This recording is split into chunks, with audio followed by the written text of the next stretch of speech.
Factory farming has become a controversial issue in recent years. Despite the fact that public awareness and opposition has grown, it hasn't yet been backed up by political change. In a Colmar Brunton poll, 79% of people wanted a ban on battery cages, yet almost 3 million hens are still compliant. There are also millions of other farmed animals and intensive farming systems in New Zealand. Since it's election year, we thought we'd look at what has been done for animals in the last 9 years under a Labour-led government. Jim Anderton, the current Minister of Agriculture in New Zealand, says we have a lot to be proud of in our standards of animal care. So, let's take a closer look at the reality for factory farmed animals in New Zealand.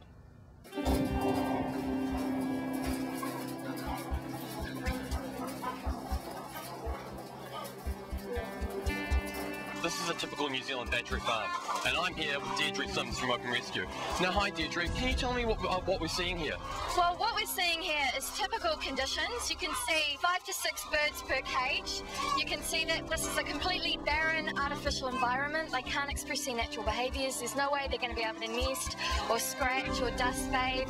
I can hardly breathe because of the high ammonia levels, and this is just typical conditions for these hens. They'll be in here for 2 years before they're slaughtered and made into pet food.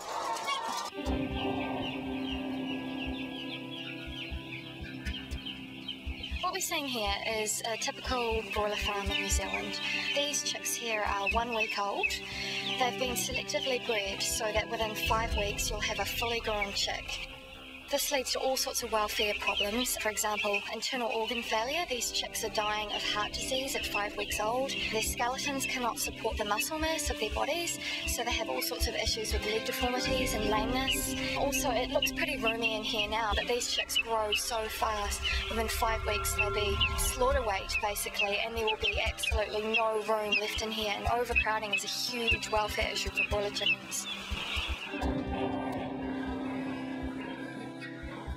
This is how pigs are typically farmed in New Zealand. This is intensive conditions. These breeding cells will spend the majority of their lives crated like this. They have very limited movement. This leads to all sorts of leg disorders. Perhaps the most significant issue is complete restriction of natural behaviours. They're very limited in their movement. They can't walk or turn around, let alone engage in behaviours such as making nests for their babies or, digging around in the earth. And these are very, very intelligent animals, and yet we keep them in this manner, and it's just completely unacceptable. What about the Animal Welfare Act? The Animal Welfare Act is full of inconsistencies. There's codes of welfare which the industry basically write themselves, and these codes don't comply with the 5 freedoms of the Act. But surely there's been some progress. The only progress that's happened is hens are now allowed 20 square centimetres per hen of extra space, which is basically the equivalent of a credit card. So it's no real change at all. Why has there been so little progress? Well, one of the main conflicts that we see is that the Minister of Agriculture, Jim Anderton, is also responsible for animal welfare. And of course that leads to huge conflicts of interest. And one really good example of this is the 2006 Regulations Review Committee decision that battery cages were actually in breach of the Animal Welfare Act, and Jim Anderton just totally rejected this decision. In 2005, Alan made a complaint with the Parliament's Regulations Review Committee because we felt that the regulations governing battery hens were illegal, but they didn't comply with the Animal Welfare Act. Because the Animal Welfare Act requires all animals have to have an opportunity to display normal patterns of behaviour. And the government accepts that the hens in battery cages can't do that. So when the new Act was introduced, they were told to go away and review those standards of battery hens so that they did comply. But instead they came back with a whole set of standards that were still technically legal under the Act. They said that there were exceptional circumstances, so they should be allowed this exemption. If they're going to use that exceptional circumstances provision, they should have considered a phase out. Because obviously if things are illegal, it's not envisioned that they just go on forever and ever and ever. So the committee agreed and upheld their complaint and recommended that the government go back and set a date for the phasing out of battery hen cages because they were illegal under the Act. And obviously the government then turned around and said that they weren't going to act on that recommendation. So what do you want to happen?